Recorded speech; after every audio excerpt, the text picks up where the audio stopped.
Hello दोस्तों, मैं अमित कुमार सिंह आपका अमित सिविल सर्विसेज एकेडमी में स्वागत करता हूं। मेरा वीडियो बिहार करंट अफेयर से संबंधित वीडियो चैनल पर अपलोड है। आपका इतिहास का भी क्वेश्चन का सीरीज चैनल पर अपलोड है। आप नेशनल करंट अफेयर्स के भी वीडियो देख सकते हैं और साथ ही साथ आप साइंस की भी क्वेश्चन सीरीज देख सकते हैं, जो डिटेल्ड एक्सप्लेनेशन के साथ मैं सारे क्वेश्चनों को डालता हूं आपके लिए, जो आपके आने वाले एग्जामों के लिए बहुत ही इंपॉर्टेंट है। 67 बीपीएससी, सीडीपीओ, ये सारे एग्जाम है जो आपके सारे जो क्वेश्चन है उस एग्जामों के लिए बहुत ही इंपॉर्टेंट है। ठीक है, तो आज मैं आपके लिए चोल चालुक्य पांड्य वंश की जानकारी मैं दूंगा इसमें। ठीक है, संगम वंश के बारे में हम जानेंगे। ठीक है, तो क्वेश्चन को मैं शुरू करता हूं। अभी तक जिन्होंने भी मेरा चैनल सब्सक्राइब नहीं किया वो चैनल को सब्सक्राइब कर लीजिए। बहुत ही इंपॉर्टेंट वीडियोस आपको मिलने वाले हैं और मिल भी रहे हैं। आप देख सकते हैं मेरे channel Amit civil services academy पर। आप जाकर आप सर्च बटन में जाइए यूट्यूब पर और मेरे channel Amit civil services academy को आप देखिए। वहाँ पे साइंस, बिहार करंट अफेयर सारे वीडियो आपको मिलेंगे। बहुत ही इंपॉर्टेंट वीडियो जो आपकी डिटेल्ड एक्सप्लेनेशन के साथ मिलेंगे। ठीक है, तो क्वेश्चन को मैं शुरू करता हूँ। ठीक है, देखिए आज का जो पहला क्वेश्चन है वह है, नवीं शताब्दी में निम्नलिखित में से किसके द्वारा चोल साम्राज्य की नींव डाली गई। ठीक है, देखिए चोल साम्राज्य का संस्थापक कौन था। यहां पे क्वेश्चन पूछ रहा है कि चोलों का संस्थापक किसने किया था। देखिए चोल के जो संस्थापक थे चोल साम्राज्य को विजयालय थे। कि कौन थे? विजयालय। देखिए चोल वंश के बारे में थोड़ा सा मैं जानकारी देता हूं। देखिए चोल साम्राज्य के संस्थापक कौन हो गए? आपको हो गए विजयालय। चोल साम्राज्य की स्थापना कब हुई? 850 से 57 तक इनका शासनकाल रहा। किसका? विजयालय का। ठीक है, आप याद रखिए। ठीक है, अगर पूछ दे कि राजधानी कहां थी चोलों की, सबसे ज्यादा पूछा जाने वाला क्वेश्चन है, तो राजधानी इसकी तंजौर थी। कहां थी? तंजौर। याद रखिए, तंजौर बोला जाता है, तंजावुर बोला जाता है। ठीक है, इसमें से तंजावुर भी इसको लिख देते हैं। ठीक है ना, कुछ भी ये है। ठीक है, और तंजावुर का जो वास्तुकार था, अगर ये पूछ दे कि तंजावुर का जो वास्तुकार कौन था, किसने इसको राजधानी बनाया था, तो वो राजराज पेरुथच्चन था। कौन था? राजराज पेरुथच्चन। ठीक है, याद रखिए इसको। ठीक है, अब इसमें अब देखिए इसमें जो चोलों के जो प्रमुख राजा थे, चोल के कुछ प्रमुख राजाओं का मैं नाम बताता हूं। कौन कौन से थे? परांतक प्रथम। कौन थे? परांतक प्रथम। चोल के प्रमुख राजा, ये में थोड़ा सा जानकारी ले लीजिए। परांतक प्रथम। ठीक है, और फिर कौन थे? परांतक द्वितीय, राजराज प्रथम। ठीक है, राजराज प्रथम, फिर से राजेंद्र प्रथम। ठीक है, राजेंद्र द्वितीय, और कौन थे? कुलोतुंग। इनके बारे में आपको विशिष्ट रूप से अध्ययन करना चाहिए। इनके बारे में ज्यादा पूछता है। ठीक है, हम लोग आगे पढ़ेंगे इनके बारे में। ठीक है, सारी चोल वंश का जो अंतिम राजा था वो राजेंद्र तृतीय थे। चोल वंश के जो अंतिम राजा थे कौन थे? राजेंद्र तृतीय। ठीक है, याद रखिएगा कौन थे अंतिम राजा? राजेंद्र तृतीय। ठीक है, याद रखिए इसको। ठीक है, और जो है पांड्यों को हराकर चोलों ने क्या अपना शासन स्थापित किया था। ठीक है, और ये जो विजयालय ने लगभग 871 तक अपना शासन राज किया था। ठीक है, आगे चलते हैं। निम्नलिखित में से किस मंदिर परिसर में एक भारी भरकम नंदी की मूर्ति है जिसे भारत की विशालतम नंदी मूर्ति कहा जाता है? ठीक है, देखिए ये बृहदेश्वर का मंदिर है। कौन है? बृहदीश्वर का जो मंदिर है और उसके परिसर में एक भारी भरकम नंदी की मूर्ति है। ठीक है, ये चोल साम्राज्य के उत्कृष्ट नमूने तंजौर का जो शिव मंदिर है, जो राजराजेश्वर या बृहदेश्वर मंदिर के नाम से प्रसिद्ध है। देखिए ये चोलों के समय का मंदिर है। कब का मंदिर है? चोलों के समय का मंदिर है बृहदेश्वर मंदिर, या इसी को दूसरा नाम क्या है? राजराजेश्वर मंदिर भी कहा जाता है। ठीक है, चोलों के समय का मंदिर है ये। ठीक है,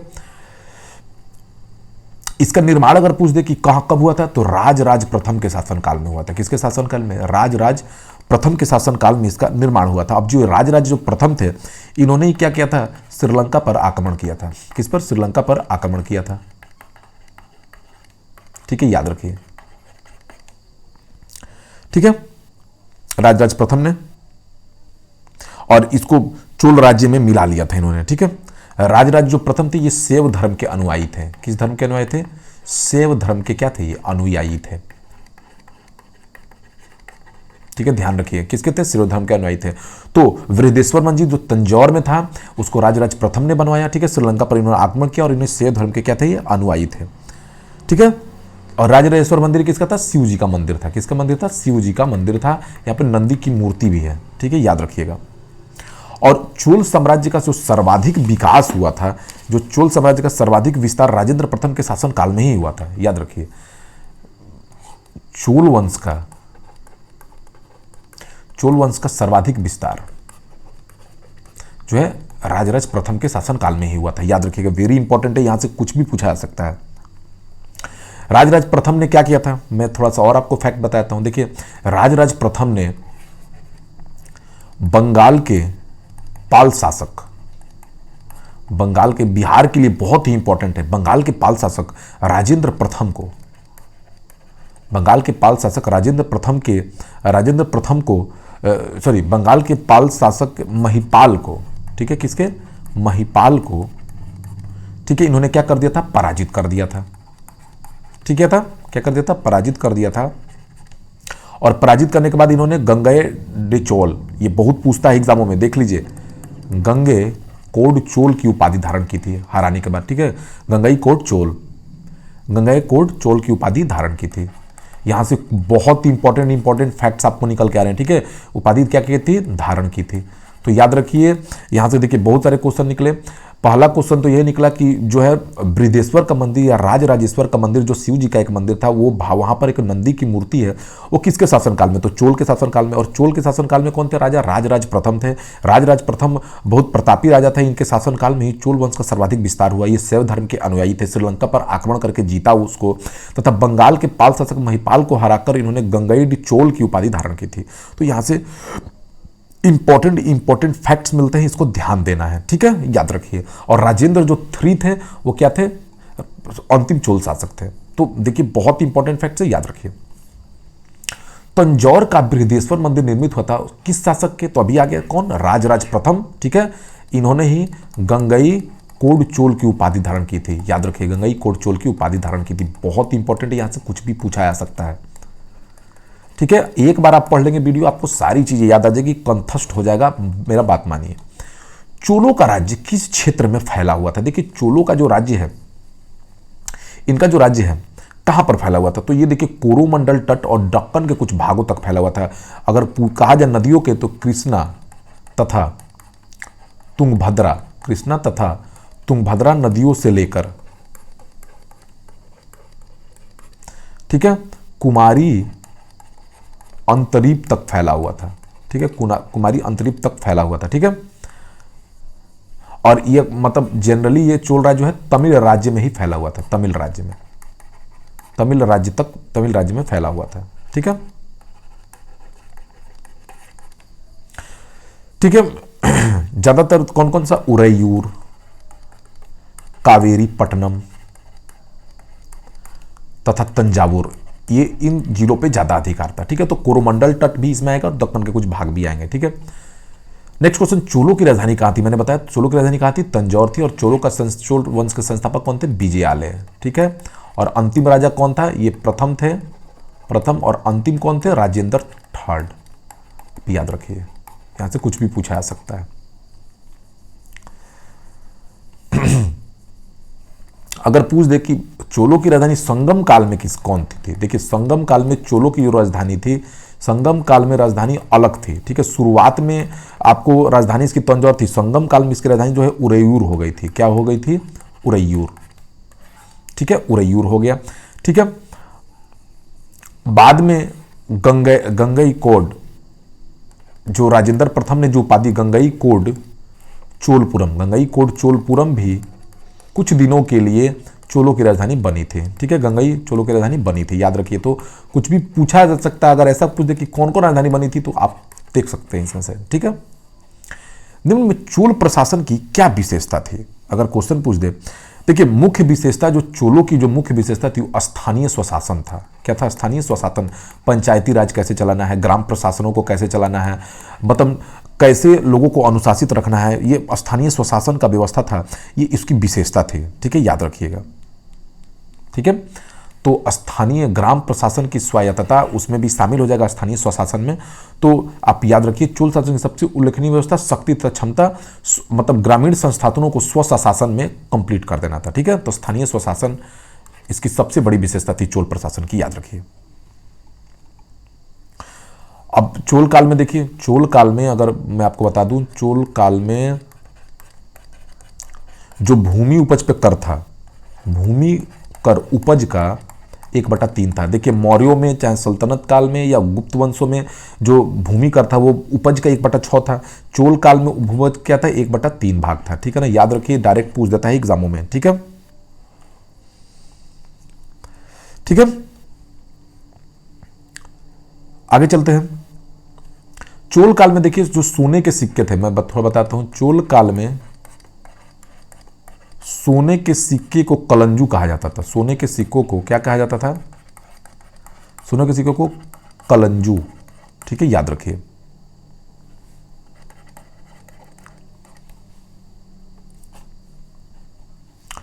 ठीक है, आगे चलते हैं।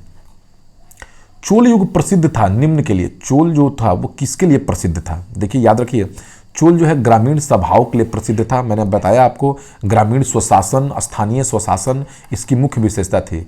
ग्रामीण शासन या स्थानीय स्वशासन इसकी प्रमुख विशेषता थी। ठीक है, आप ध्यान रखिए इसको। किसी दक्षिण भारतीय राज्य में उत्तम ग्राम प्रशासन था। फिर से आ गया दोस्तों, कौन सा हो जाएगा, चोल हो जाएगा। याद रखिए, बारी देखिए, बहुत बार ये क्वेश्चन पूछा हुआ है, आप इसको ध्यान दीजिए, वेरी इंपॉर्टेंट क्वेश्चन।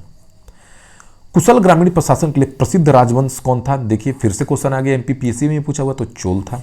ठीक है, चोलों से बहुत क्वेश्चन आता है, इसलिए आप ध्यान रखिए। ठीक है, आगे चलते हैं। चोलों के अधीन ग्राम प्रशासन से बहुत से ब्यूरे जिन शिलालेख में है वो कहां है। देखिए चोलों के अधीन जो है ग्राम प्रशासन और स्वशासन की प्रणाली जो है वो प्रत्येक ग्राम में अपनी एक सभा होती थी। देखिए चोल के शासनकाल में मैं आपको बता देता हूं, देखिए प्रत्येक ग्राम की, प्रत्येक गांव की या ग्राम की अपनी सभा होती थी। क्या होती थी, अपनी सभा होती थी। ठीक है, जो स्वतंत्र रूप से कार्य करते थे। क्या करते थी, स्वतंत्र रूप से, किसी के दबाव में नहीं थी, स्वतंत्र रूप से कार्य करते थे। तो इसकी जानकारी जो है हमको कहां से मिली है, उत्तर मेरूर से मिलती है। कहां से जानकारी मिलती है, उत्तर मेरूर से मिलती है। उत्तर मेरूर एक ग्रंथ है, उससे हमको जानकारी इसकी मिलती है। ठीक है, याद रखिए। अब मैं आपको थोड़ा सा और बता देता हूं, देखिए थोड़ी सी जानकारी आपको देना जरूरी है। जो चोल साम्राज्य था,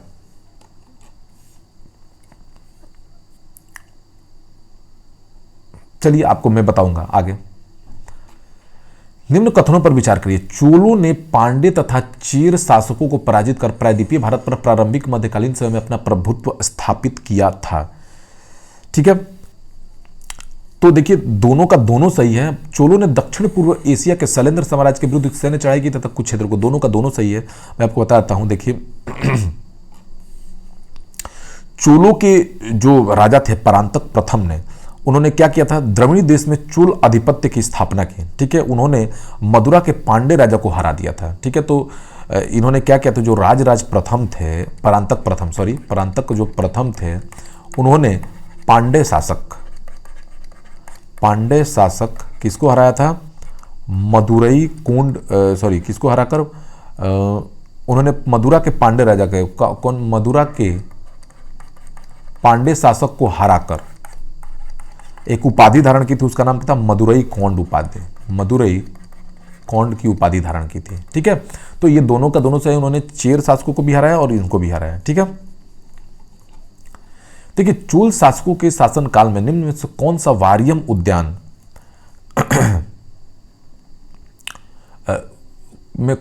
उद्यान प्रशासन का कार्य देखता था। ठीक है, क्वेश्चन यहां पे है। तो देखिए ये टोटवारियम जो है, इसका नाम है पूरा टोटवारियम। ठीक है, क्या नाम है, टोटवारियम।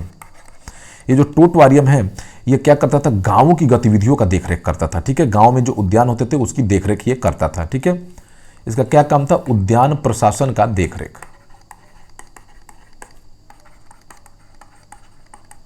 ठीक है, चोलकालीन में गांवों की गतिविधियों को देखरेख करने वाली जो समिति थी उसे वारियम कहा जाता था। ठीक है, जो गांवों में होने वाली गतिविधियों को देखता था, गांव में होने वाली गतिविधियों को जो देखता था उसे क्या कहते थे, वारियम बोलते थे। ठीक है, और उसमें भी जो उद्यान देखता था उसे टोटवारियम कहते थे। क्या बोलते थे, टोटवारियम। याद रखिए।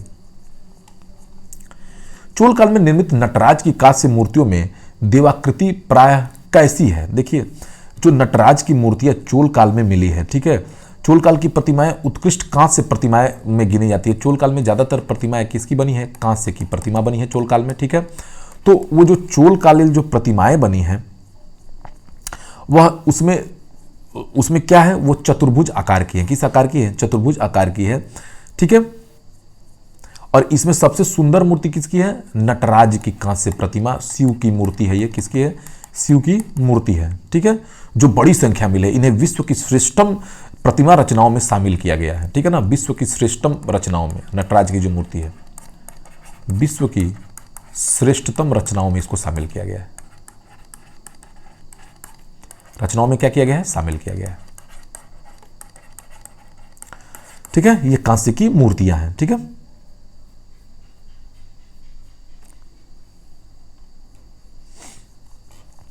निम्न में से किसको दक्षिण भारत के विशेषकर चोल युग स्थापत्यों के विश्व की सर्वश्रेष्ठ चीज माना जाता? क्या है? नटराज की मूर्तियां हैं, ठीक है। याद रखिए, वेरी इंपॉर्टेंट है, बहुत बार पूछा हुआ है, ठीक है। नटराज की मूर्ति। चोलकालीन शासकों के समय बनी हुई प्रतिमा में सबसे अधिक विख्यात कौन है? नटराज शिव की कांसे की प्रतिमाएं। डायरेक्ट पूछता है एग्जाम में। नटराज की प्रसिद्ध कांस्य मूर्ति किस कला का उदाहरण है? कि कौन सी कला इसमें की गई है, ठीक है। तो ये कौन सा है? चोल कला है, ठीक है। इसमें यहां पे चोल छूट गया है, कौन सा है? चोल कला, याद रखिए। शिव की दक्षिणा मूर्ति प्रतिमा उन्हें किस रूप में प्रदर्शित करती है? देखिए, शिव की दक्षिणा मूर्ति उन्हें एक शिक्षक के रूप में प्रदर्शित करती है, ठीक है।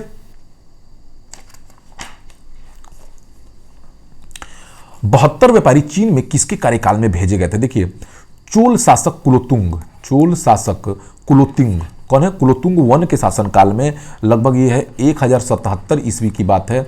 उसमें 72 सौदागरों का दल चीन गया था। क्या कब गया था? 72 सौदागरों का दल कहां गया था? चीन गया था।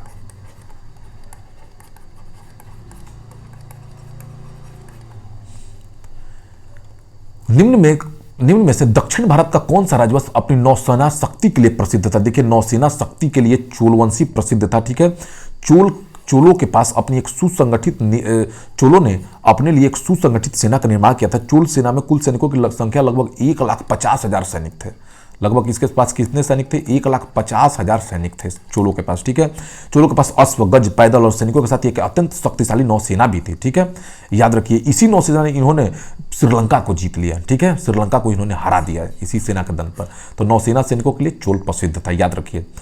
निम्नलिखित राजवंशों में से किसने इसके शासन काल में अपने ही उत्तराधिकारी घोषित कर देते थे? तो जो चोल थे वो अपने शासन काल में ही युवराज का चुनाव कर लेते थे, ठीक है। जो चोल थे अपने शासन काल में ही क्या कर लेते थे? युवराजों का चुनाव कर लेते थे, ठीक है। मतलब अभी जीवित है तभी उत्तराधिकारी अपना क्या कर देते थे? घोषित कर देते थे। निम्नलिखित चोल शासकों में जिसने बंगाल की खाड़ी को चोल झील का स्वरूप प्रदान किया था वह कौन था? देखिए, बंगाल की खाड़ी में जो देखिए वो कौन था? राजेंद्र प्रथम। राजेंद्र प्रथम जो था, राज प्रथम का क्या था? पुत्र था। तो ठीक है, इन्होंने ही, राजेंद्र प्रथम ने ही क्या किया था? बंगाल की खाड़ी में एक चोल झील का स्वरूप प्रदान किया था, ठीक है। याद रखिए, इनके बारे में बहुत ही इंपॉर्टेंट है, ठीक है।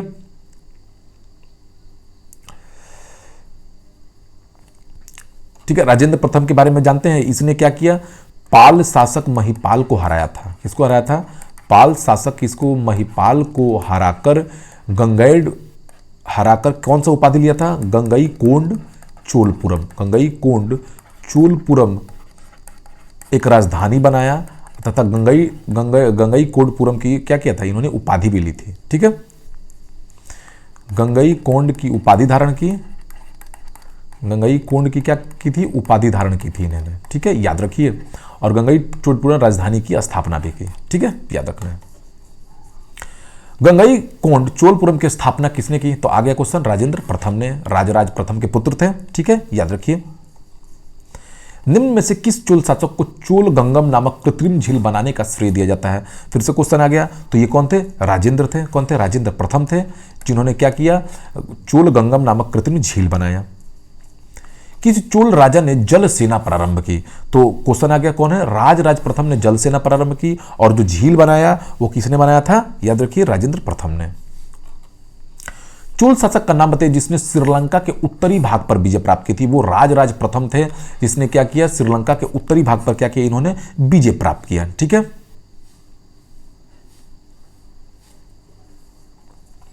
चोल राजाओं में किसने एक सीलोन पर विजय प्राप्त की थी। देखिए, उत्तरी श्रीलंका पर अधिकार राजराज प्रथम ने किया, लेकिन पूरे श्रीलंका पर अधिकार जो जीतने वाले थे वो कौन थे, हमारे राजराज प्रथम के पुत्र राजेंद्र प्रथम ने किया। ऐसा है, ठीक है, याद रखिए। चोल राजा राजेंद्र प्रथम ने सिहल द्वीप या श्रीलंका पर विजय प्राप्त किया था। ठीक है, इन्होंने पूरे श्रीलंका पर राजेंद्र अधिकार कर लिया था। वह चोल राजा कौन था जिसने श्रीलंका को पूर्ण स्वतंत्रता दी और सिहल राजकुमार के साथ अपनी पुत्री का विवाह कर दिया। अब देखिए, अधिकार कर लिया राजेंद्र प्रथम ने और उस पर जो एक स्वतंत्रता भी दे दिया, तो ये कुलोतुंग प्रथम था। कुलोतुंग प्रथम ने क्या किया, श्रीलंका को पूर्ण स्वतंत्रता दे दी। ठीक है, याद रखिए, और सिहल राजकुमार के साथ अपनी पुत्री का विवाह भी कर दिया। तो याद रखिए, देखिए उत्तरी, अब यहाँ पे थोड़ा सा मैं बताता हूँ, उत्तरी श्रीलंका पर अधिकार किसने किया, उत्तरी श्रीलंका पर अधिकार राजराज प्रथम। ठीक है, पूर्ण श्रीलंका पर अधिकार किसने किया, पूर्ण श्रीलंका पर अधिकार कर लिया राजेंद्र प्रथम ने। ठीक है, देखिए ये बहुत इंपॉर्टेंट है, फैक्ट से याद रखिए। और श्रीलंका को स्वतंत्रता किसने दे दी, कुलोतुंग प्रथम ने। किसने दे दी, कुलोतुंग प्रथम ने। ठीक है, ध्यान दीजिए, वेरी इंपॉर्टेंट है यहां से। ठीक है, आगे चलते हैं।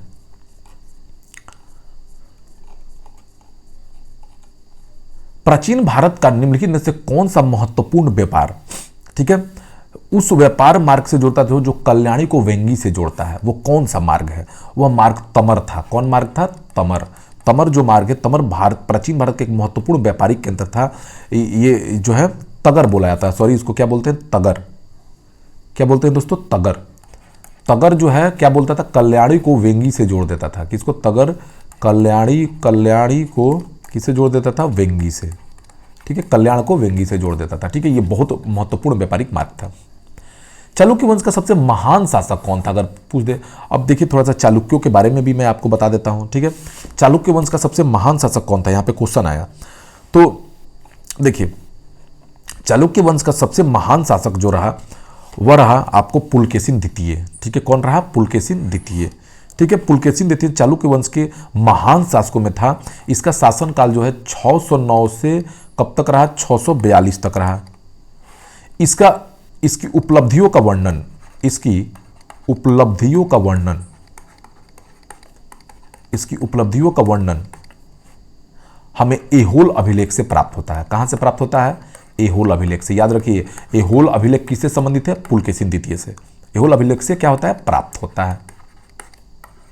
वेरी इंपॉर्टेंट है, ध्यान देने योग्य क्वेश्चन है। ठीक है, चलते हैं। अब चालुक्य वंश का संस्थापक आप समझ ही रहे हैं कौन है, तो यहां से हम लोग पढ़ेंगे आगे। ठीक है, तो ये जो चालुक्य वंश थे ये वातापी के चालुक्य थे। चालुक्य 3 थे, ठीक है ना, ये वातापी के चालुक्यों की बात हो रही है। ठीक है, और एक चालुक्य जो वंश है, एक कल्याणी के भी चालुक्य थे। ठीक है, और एक जो है वेंगी के भी चालुक्य थे। 3 चालुक्य थे। ठीक है, याद रखिए, कंफ्यूज नहीं होना है। एग्जामों में जनरली पुलकेशिन द्वितीय ज़्यादा फेमस है। एक वातापी के थे, एक कल्याणी के थे और एक वेंगी के चालुक्य थे। तो ये जो चालुक्य है ये हो गया आपको वातापी के चालुक्यों की बात हो रही है। ठीक है, वालिकों के, वातापी के चालुक्यों की। ठीक है, आगे चलते हैं हम। देखिए, पुलकेशिन द्वितीय ने क्या किया था, हर्षवर्धन को हराया था। आप जानते हैं, हर्षवर्धन को हराया था।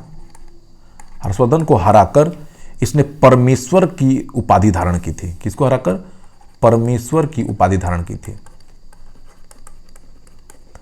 ये बहुत बार पूछता है, नर्मदा नदी के तट पर पुलकेशिन द्वितीय ने हर्षवर्धन को हरा दिया था, परमेश्वर की उपाधि धारण की थी। कितने बार क्वेश्चन ये पूछा हुआ है, उसका ठिकाना नहीं है। आगे चलते हैं। निम्न में से किस वंश द्वारा प्राय महिलाओं को प्रशासन में उच्च पद प्रदान किए जाते थे। ठीक है, देखिए, ग्रामीण जो शासन की व्यवस्था थी, मैंने आपको बताया वो ग्रामीण शासन की व्यवस्था कहाँ की थी, ग्रामीण शासन की व्यवस्था चोलों की महत्वपूर्ण उपलब्धियां थी। अब हम लोग यहाँ पे पढ़ रहे हैं किसके बारे में, महिलाओं को उच्च पद देने वाले कौन थे। देखिए, चालुक्यों के शासनकाल में, देखिए जो चालुक्यों का शासनकाल था वह बहुत ही, उसमें महिलाओं को उच्च पद दिए गए हैं। ठीक है, याद रखिएगा। ठीक है ना, महिलाओं को उच्च पद दिया गया है चालुक्यों के शासनकाल में। ठीक है, याद रखिएगा इसको। अब चालुक्यों के शासनकाल में एहोल अभिलेख है, और एहोल एक शहर भी है जिसको जानते हैं दोस्तों क्या कहा जाता है, जिसको मंदिरों का शहर भी कहा जाता है। एहोल को मंदिरों का क्या कहा जाता था, शहर कहा जाता था, चालुक्यों के शासनकाल में था। ठीक है, चालुक्यों की राजधानी कहां थी, क्वेश्चन आ गया, चालुक्यों की राजधानी कहां थी, अगर क्वेश्चन आपसे पूछ दे तो बताइए। चालुक्यों की राजधानी जो वातापी थी, वातापी के चालुक्यों की बात हो रही है तो इनकी राजधानी कहां हो जाएगी, वातापी थी। ठीक है, जनरली हम लोग किसके बारे में पढ़ रहे हैं, अभी वातापी के चालुक्यों के बारे में ही पढ़ रहे हैं। ठीक है, वातापी का बाद में नाम होकर बादामी भी हो गया था। ठीक है, अगर पूछ दे कि चालुक्य वंश के संस्थापक कौन थे, अगर आपसे क्वेश्चन पूछ दिया जाए कि चालुक्य वंश के संस्थापक कौन थे, तो देखिए चालुक्यों के जो वातापी के जो चालुक्य थे कौन थे, वातापी के चालुक्यों के संस्थापक कौन थे, अगर पूछ दे वातापी के चालुक्यों के संस्थापक कौन थे तो वो थे जयसिंह। कौन थे, जयसिंह। ठीक है ना, जयसिंह इसके संस्थापक थे, याद रखिएगा। अगर आपको पूछ दे कि वेंगी के चालुक्य संस्थापक कौन थे, चालुक्य जो हैं, अगर वेंगी के चालुक्य पूछ दे कि इसके संस्थापक कौन थे, अगर आपको क्वेश्चन में पूछ दे तो इसको विष्णुवर्धन था। कौन था, विष्णुवर्धन। ठीक है, याद रखिएगा, बहुत इंपॉर्टेंट है, यहां से कुछ भी पूछ सकता है। ठीक है, और अगर पूछ दे कि कल्याणी के चालुक्यों में जो कल्याणी के जो चालुक्य थे उसके कौन थे, तो उसकी स्थापना तैलप टू ने की थी। किसने की थी, तैलप टू। कंफ्यूज नहीं होना, आप याद रखिएगा। ठीक है, वातापी के चालुक्य जयसिंह, वेंगी के चालुक्य विष्णुवर्धन। ठीक है, याद रखिए। कवि कालिदास के नाम का उल्लेख किसमें हुआ है, क्वेश्चन है। कवि कालिदास का जो है एहोल अभिलेख में हुआ है, जिसमें पुलकेशिन द्वितीय के बारे में जानकारी मिलती है हमको एहोल अभिलेख से। ठीक है, पुलकेशिन द्वितीय के बारे में इससे जानकारी मिलती है, तो इसमें मतलब कवि कालिदास का भी उल्लेख किया गया है। ठीक है, संस्कृत के कवि और नाटककार कालिदास का उल्लेख किसमें हुआ है, पुलकेशिन द्वितीय के एहोल अभिलेख में। ठीक है, प्राचीन संस्कृत ग्रंथों में प्राय यवन प्रिय संबंध किस घोतक था, किस चीज के लिए, यवन जो शब्द है वो किस चीज के लिए लाया था, ये यवन शब्द जो है काली मिर्च के लिए है। ठीक है, काली मिर्च के संबंध में यवन प्रिय कहा गया है। ठीक है, तोल्कापियम ग्रंथ संबंधित है किससे, तोल्कापियम, देखिए तोल्का जो प्रियम जो ग्रंथ संबंधित है वह संबंधित है आपको व्याकरण और काव्य से। जो देखिए मैं आपको बताता हूं, तोल्का जो पियम है इसको लिखा है किसने, तोल्का पियर ने। ये अगस्त ऋषि के शिष्य थे। कौन थे, अगस्त ऋषि के 12 शिष्यों में शामिल थे तोल्का पियर। अगस्त ऋषि के 12 शिष्यों में क्या थे, ये शामिल थे। ठीक है, याद रखिए, ये व्याकरण और काव्य की रचना किए थे। संगम साहित्य में तोल्कापियम ग्रंथ है, क्या चीज का ग्रंथ है, देखिए ये भी यूपीपीएससी में पूछा हुआ है, यूपीपीएससी 2014 में। तो ये तमिल व्याकरण है, किससे संबंधित है, तमिल व्याकरण से। सिल्कापद्दिकारम का लेखक कौन था, देखिए सिल्कापादिकारम का लेखक इलिंगो अडिगल था। कौन था, इलिंगो अडिगल। ठीक है, अडिगल था। यह संगम साहित्य का एक महत्वपूर्ण काव्य है। संगम साहित्य का क्या है, एक महत्वपूर्ण काव्य है। संगम साहित्य का महत्वपूर्ण महाकाव्य है ये। ठीक है, आगे चलते हैं। देखिए तिरुकल जो है, यह जो है एक दर्शन की पुस्तक है। किसकी है, दर्शन की पुस्तक है। तोल्कापियम के बारे में मैंने बताया, ये एक व्याकरण की पुस्तक है। सिल्कापादिकारम के बारे में हम लोगों ने पढ़ा, अभी क्या था ये, सिल्कापादिकारम एक प्रेम कथा के बारे में जानकारी देता है। और मणिमेकले जो है, मणिमेकले ये एक वणिक कथा है। ठीक है, याद रखिए। ईसा की प्रारंभिक शताब्दियों में भारत तथा रोम के बीच घनिष्ठ व्यापारिक संबंधों की सूचना किस पुरास्थल की खुदाइयों से मिलता है, देखिए अरिकामेडु जो है, मैं आपको बताता हूं, अरिकामेडु एक जगह है, यहीं से मिली है। अरिकामेडु जो है पुडुचेरी, कहां पर है, पुडुचेरी से 3 किलोमीटर दक्षिण, 3 किलोमीटर दक्षिण जो है कोरोमंडल तट पर स्थित है। ठीक है, कोरोमंडल तट पर स्थित है। यहां से ईसा की प्रारंभिक शताब्दियों में रोमन बस्तियों की अवस्थिति मानी जाती है। यहां पे बताया जाता है कि यहां पे रोमन लोग आके बसे थे, रोमनों की बस्ती थी यहां पे। ठीक है, यहाँ से प्राप्त अवशेषों से कई रोमन वस्तुएं प्राप्त हुई जिसमें शराब के 2 हत्थे, यानी कहने का मतलब है कि जो अरिकामेडू है पुडुचेरी में, वहां से हमको रोमन, भारत तथा रोम के बीच घनिष्ठ व्यापारिक संबंधों की सूचना मिलती है। याद रखिए, वेरी इंपॉर्टेंट क्वेश्चन है, देखिए यूपीपीएससी में 3 बार पूछा हुआ है, ठीक है, एक बीपीएससी में आने के प्रबल चांसेस हैं इसके।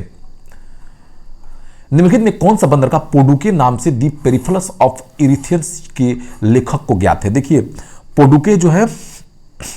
पोडुके जो अरिकामेडू को ही कहा जाता है, किसको कहा जाता है? अरिकामेडू का ही दूसरा नाम क्या है? पोडुके भी इसको बोलते हैं, जहां से रोमन के हमको साक्ष्य मिले हैं, ठीक है। बहुत इंपॉर्टेंट क्वेश्चन है, याद रखिए। रोमन बस्ती कहां से प्राप्त हुई है? Arikamedu, Puducherry. Very very important question. Amphora jar होता है, क्या होता है एम्फोरा जार? देखिए एम्फोरा जार जो है लंबा तथा दोनों तरफ हत्थेदार एक जार होता है, जिसमें रोमन लोग क्या शराब वगैरह पीते थे, ठीक है। तेल या शराब के लिए इसको रखने के लिए यूज होता था, ठीक है, एम्फोरा जार। निम्नलिखित राजवंशों में किसका उल्लेख संगम साहित्य में नहीं हुआ? देखिए कदम्ब का नहीं हुआ है, ये धेड़े नहीं, ये चेर का हुआ है, चोल का हुआ है, और पांडे वंश के बारे में जानकारी मिलती है, ठीक है, याद रखिए। सबकी चर्चा है, ठीक है। आगे चलते हैं। हाँ, नेक्स्ट क्वेश्चन है, निम्नलिखित में कौन एक तमिल देश के संगम युग का राजवंश नहीं था? क्वेश्चन यहां पे है, कौन सा राजवंश नहीं था संगम युग का? तो चेर तो थे, चोल थे, पांडे थे। चेर, चोल, पांडे तो हो गए, लेकिन ये जो है ना पल्लव नहीं होगा, ठीक है, पल्लव नहीं होगा, ठीक है। अब बात आती है पल्लव की, तो अब थोड़ा सा हम लोग इसके बारे में थोड़ा जान लेते हैं। एग्जामों में भी पूछ दे आपको, तो कंफ्यूज नहीं करना है, सब बता देना है कि किसका किसका कौन कौन शासक था। अगर पल्लव वंश का संस्थापक पूछ दे तो कौन था? सिंह विष्णु था, याद रखिएगा, कौन था? सिंह विष्णु था। पल्लव वंश का संस्थापक कौन हो गया? सिंह विष्णु, भूलिएगा मत, ठीक है। यहां से क्वेश्चन पूछता है। और अगर आपको पूछ दे कि पांडे वंश के संस्थापक कौन थे, तो क्या बताइएगा? ठीक है, पांडे वंश के संस्थापक कौन थे बताइए। चेर के, चोल के तो मैंने बता ही दिया, तो आप लोग इसके बारे में बताइएगा मुझे कमेंट सेक्शन में। धार्मिक कविताओं का संकलन कुरल किस भाषा में है? देखिए धार्मिक कविताओं का संकलन जो कुरल है वो किस भाषा में है, क्वेश्चन यहां से पूछ रहा है। तो देखिए ये तमिल भाषा में कुरल है, ठीक है। कुरल तमिल साहित्य का बाइबल माना जाता है। कुरल को तमिल साहित्य का बाइबल या कुरान कहा जाता है। तमिल साहित्य का बाइबल तथा लघुवेद इसको कहा जाता है। क्या बोलते हैं? लघुवेद कहा जाता है इसको, ठीक है, याद रखिएगा, ठीक है। इसकी रचना किसने की थी? अगर कुरल की पूछ दे तो किसने किया था? सुप्रसिद्ध कवि तिरुवल्लुवर, याद रखिएगा, तिरुवल्लुवर ने किया था। इन्हें ब्रह्मा का अवतार माना जाता है। तिरुवल्लुवर को ब्रह्मा का क्या माना जाता है? अवतार। नेक्स्ट क्वेश्चन, निम्नलिखित तमिल ग्रंथों में किसे लघुवेद की संज्ञा दी गई है? तो मैंने बताया कुरल को तिरुवल्लुवर ने लिखा है। निम्नलिखित में से कौन तमिल रामायण या रामावतार का लेखक था? तमिल रामायण का जो लेखक था वो कौन था? कम्बन था, ठीक है। कम्बन ने तमिल भाषा में तमिल रामायण लिखा था, ठीक है। आगे चलते हैं, अगला क्वेश्चन है, गुप्त कहां के वंशज थे? देखिए गुप्त जो है कहां के रहने वाले थे? तो गुप्त जो है देवगढ़ के, जो उत्तर प्रदेश में स्थित है, ठीक है, उत्तर प्रदेश में देवगढ़ में। अगर चंदेल शासकों की बात कर ली जाए तो चंदेल कहाँ के थे? ये खजुराहो के। चंदेल जो है खजुराहो में, इन खजुराहो के जो मंदिर है उन्होंने बनाया, ठीक है। और चालुक्यों का आप जानते हैं कि चालुक्यों की राजधानी कहाँ थी? चालुक्यों की राजधानी बादामी, या इसी को क्या बोलते हैं? वातापी भी बोलते हैं, ठीक है। पल्लवों की जो अगर बात की जाए, पल्लव जो है तो ये पनमैले इनसे संबंधित है, ठीक है, याद रखिए। निम्नलिखित में से कौन सा एक प्राचीन भारत में व्यापारियों का निगम था? क्या था? व्यापारियों का क्या था? निगम था। तो ये मणिग्रामम है, जो व्यापारियों का क्या था? एक निगम था, ठीक है। इसका कार्य था व्यापार को प्रोत्साहन देना, ठीक है। आगे चलते हैं। किस ऋषि के बारे में कहा जाता है कि उन्होंने दक्षिण भारत का आर्यकरण किया? आर्यकरण मतलब जो भी आर्यों की जो संस्कृति थी वहां पर विकसित किया। वो कौन थे? अगस्त ऋषि थे। इन्होंने अपने 12 शिष्यों के साथ मिलकर दक्षिण भारत में भी क्या कर दिया? तमिल साहित्य का इनको जनक भी माना जाता है। अगस्त ऋषि को क्या माना जाता है? तमिल साहित्य का जनक भी कहा जाता है इनको, ठीक है। नेक्स्ट, चालुक्यों की राजधानी कहां थी? आप जान रहे हैं चालुक्यों की राजधानी कहां थी? बादामी थी। पल्लवों की राजधानी कहां थी? अगर क्वेश्चन पूछ दे, पल्लवों की राजधानी कहां थी? चालुक्यों की राजधानी बादामी हो गया, पल्लवों की राजधानी हो गया कांचीपुरम, ठीक है। हर्ष की राजधानी कहां थी? कन्नौज थी। और पांडवों की राजधानी मदुरई, ठीक है। तो याद रखिए, वेरी इंपॉर्टेंट क्वेश्चन है। निम्न में से कौन सी जोड़ी 6वीं से 12वीं शताब्दी तक भारत एवं राज्य उसके राजधानी से सुमेलित नहीं है? तो कौन सा हो जाएगा? देखिए, पल्लव का कांचीपुरम एकदम सही है, पांडे का मदुरई भी सही है, चेरों का जो राजधानी है, चेर आधुनिक जो चेर जो है ना, कहाँ पे था? केरल प्रांत में स्थित था, ठीक है। इसकी राजधानी पुंडुचेरी न होकर क्या थी? त्रावणकोर थी। क्या थी? त्रावणकोर, ठीक है, याद रखिए चेरों की राजधानी। चुल्का तंजौर, ये भी सही है। निम्न में से किस चीनी यात्री ने चालुक्यों भारत के संबंधों का विवरण दिया है? देखिए, जो किसने दिया है? तो ये मातवालानीन थे। कौन थे? मातवालीन। मातवालीन नामक चीनी यात्री ने चालुक्यों के शासनकाल में चीन एवं भारत के संबंधों का विवरण दिया है, मातवालीन ने, ठीक है। ये एक चीनी यात्री थे। इन्होंने दोस्तों क्या बताया है कि चीन और भारत के बीच संबंध क्या थे चालुक्य वंश में। किस राजवंश ने उत्तर भारत पर शासन नहीं किया है? तो उत्तर भारत पर शासन किसने नहीं किया है? तो चालुक्य ने नहीं किया। राजपूत, गुप्त, मौर्य तो किए हैं, ठीक है। दक्षिण भारत के राज्य हैं ये। कदम्ब राजाओं की राजधानी कहाँ थी? देखिए, कदम्ब राजाओं की राजधानी जो थी वो कहाँ थी? वनवासी थी। कहाँ थी? वनवासी। कदम्ब राजाओं की राजधानी वनवासी थी। इस राजवंश की स्थापना मयूर शर्मन ने की थी। कदम्ब के संस्थापक कौन थे? अगर एग्जाम में पूछ दे तो कदम्ब के संस्थापक थे आपको कौन? कदम्ब राजाओं की राजधानी इतनी, और इसके स्थापक थे मयूर शर्मन। कौन थे? मयूर शर्मन ने इसकी स्थापना की थी। कदम्ब राज्य को पुलकेशिन द्वितीय ने अपने राज्य में मिला लिया था। किसने मिला लिया था? पुलकेशिन द्वितीय ने अपने राज्य में क्या कर लिया था? मिला लिया था। पुलकेशिन द्वितीय ने अपने राज्य में क्या कर लिया था? मिला लिया था इसको।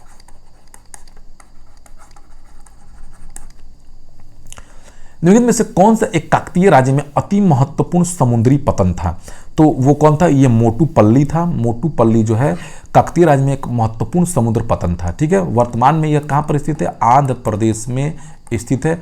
आंध्र प्रदेश के कृष्णा जिला में। दक्षिण भारत के किस राजा ने रोम राज्य में एक दूत 26 ईसा पूर्व में भेजा था? पांड्यों के राजा ने भेजा था।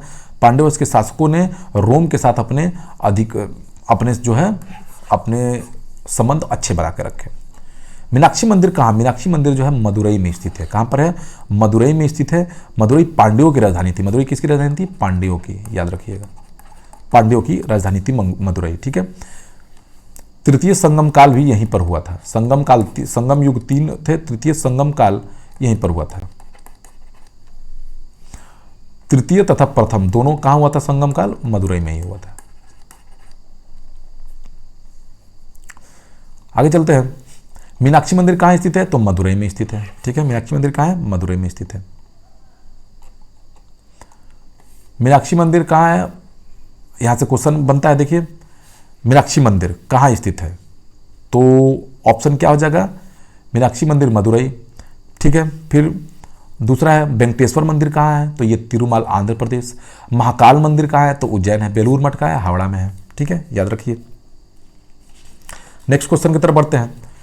दक्षिण भारत का प्रसिद्ध तकुल्लम का युद्ध किसके किसके बीच हुआ? देखिए, तकुल्लम का युद्ध जो हुआ था किसके किसके बीच हुआ था? वेरी इंपॉर्टेंट है ये, इसके बारे में बहुत पूछता है, ठीक है, आप जान लीजिए, इससे एग्जामों में क्वेश्चन आ सकता है, ठीक है। तो देखिए, ये किसके किसके बीच हुआ था? ये हुआ था तकुल्लम का युद्ध चोल और राष्ट्रकूटों के मध्य हुआ था। किसके किसके बीच हुआ था? सॉरी दोस्तों, यहाँ पर ऑप्शन गलत है, मैं आपको बताता हूँ। जो दक्षिण भारत का तकुल्लम का जो युद्ध हुआ था वो किसके किसके बीच हुआ था? चोल तथा राष्ट्रकूटों के बीच हुआ था। किसके किसके बीच? चोल तथा राष्ट्रकूटों के बीच हुआ था, ठीक है।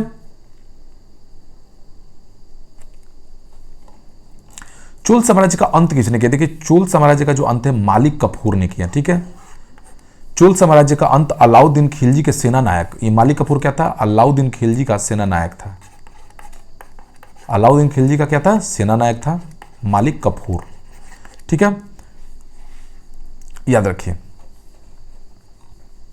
संगम युग में उरैयोर किसके लिए प्रसिद्ध था? ये कपास के व्यापार के लिए प्रसिद्ध था, ठीक है। संगम युग में उरैयोर कपास के व्यापार के लिए बहुत प्रसिद्ध जगह था, ठीक है, याद रखिए। पंड्या राज्य की जीवन रेखा कौन सी नदी थी? देखिए, जो पंड्या वंश की जो है वो जीवन रेखा कौन थी? कौन सी नदी जीवन रेखा थी? तो ये वेंगी नदी थी, ठीक है। पंड्या राज्य की जीवन रेखा वेंगी नदी थी। ये नदी पश्चिमी घाट से लेके तमिलनाडु के निकट से निकलती थी, ठीक है, याद रखिए। पंड्या की राजधानी आप जानती हैं कहां थी? मदुरई। तृतीय संगम कहां हुआ था? देखिए, मैं थोड़ा सा बता देता हूं। देखिए, प्रथम संगम, संगम काल में संगम होते थे जहाँ पे सारे कवि एक साथ जुटते थे। तो संगम वंश, थोड़ा सा जानकारी आप जान लीजिए। स्थान कौन था, ठीक है, स्थान और अध्यक्षता किसने किसने की थी, ठीक है, ये दोनों चीज जानना जरूरी है। प्रथम संगम जो हुआ था वो हुआ था, आपको स्थान अगर पूछ दे तो मदुरई में हुआ था, ठीक है, और इसकी अध्यक्षता किसने की थी, अगस्त ऋषि ने की थी, इन्होंने दक्षिण भारत का आर्यकरण किया था, ठीक है, याद रखिए। अगर द्वितीय संगम पूछ दे किसके कहां पर हुआ था, तो द्वितीय संगम जो है स्थान था कपाटपुरम। क्या था स्थान, क्या था, कपाटपुरम, ठीक है, सॉरी यहां से लिखते हैं, स्थान क्या था, कपाटपुरम, और अध्यक्षता किसने की थी, तो इसका अगस्त ऋषि ने की थी, ठीक है। जो लास्ट है, अगर क्वेश्चन पूछ दे कि तृतीय संगम कहाँ हुआ था, तो देखिए तृतीय संगम में भी मैं आप बताता हूँ, स्थान जो है कहाँ है, मदुरई है, और अध्यक्षता किसने की, नकीरर ने, किसने की, नकीरर ने। तो याद रखिए ये वेरी इंपॉर्टेंट है, यहां से आपको क्वेश्चन बनेगा, ठीक है। तो वीडियो को देखते रहिए। Thank you for watching my video, और जिन्होंने अभी तक सब्सक्राइब नहीं किया है सब्सक्राइब कर लीजिए, बहुत ही इंपॉर्टेंट वीडियो मिलने वाला आपको, ठीक है। Thank you for watching my video.